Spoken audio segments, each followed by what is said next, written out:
Hi, I'm Samantha Biddy, sexual health and consent educator and quintuple fire sign. I'm also your instructor for Sex Sessions, a 10-lesson course in pleasure-centered sex.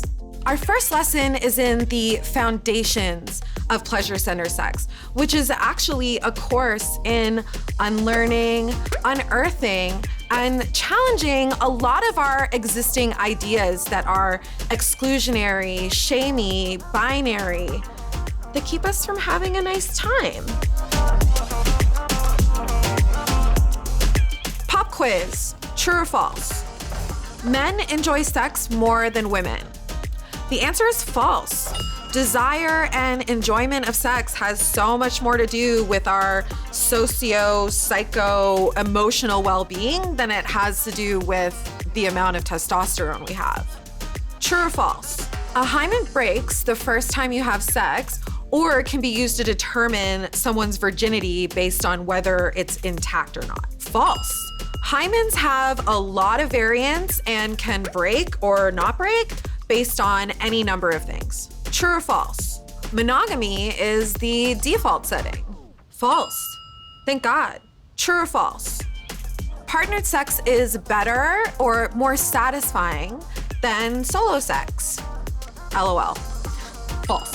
Chances are that wherever you got your sex education from, you probably learned a lot of those misconceptions from what we call heteronormativity.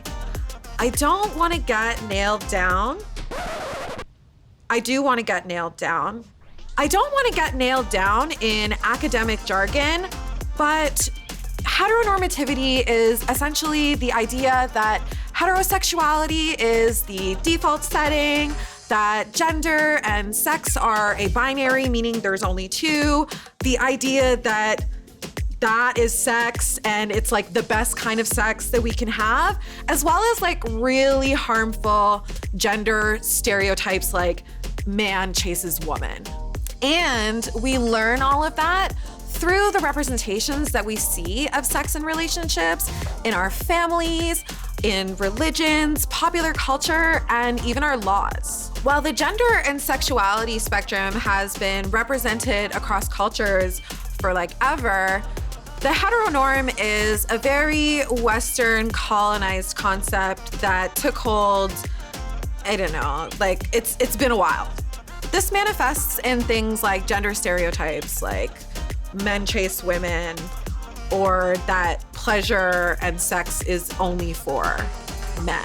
For example, when I learned about sex, I learned about it from women's magazines, which told me that, can I talk? Okay. There are 101 ways to please my man every month, as well as that orgasms are just a thing that happens when we have sex. So I did that. And I was like, where's the thing? Where is the thing?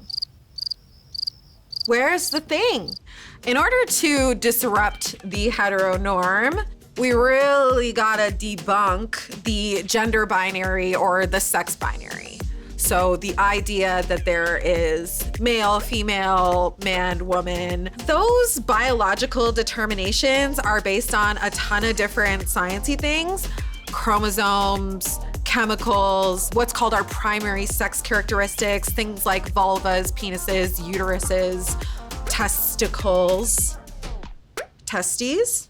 testicles. There's way more variance than a binary system would allow. Intersex or being intersex is far more common than is talked about.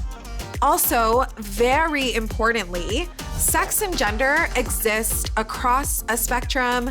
They are not the same thing and they are not binary. Next, we have virginity. Virginity is a social construct. It's rooted in patriarchy, misogyny, all the other me's, and capitalism. And it relies on heteronormativity as the truth. What you need to know: sex is any sexual expression that is consensual. And this can be a lot of things. We'll talk about this more in our lesson about kink, and its value is self-determined. Over the duration of this course, you will learn to form your own values and conceptions around sex that feel good. What you also need to know is you have homework. Check out this week's assignment on slice.ca.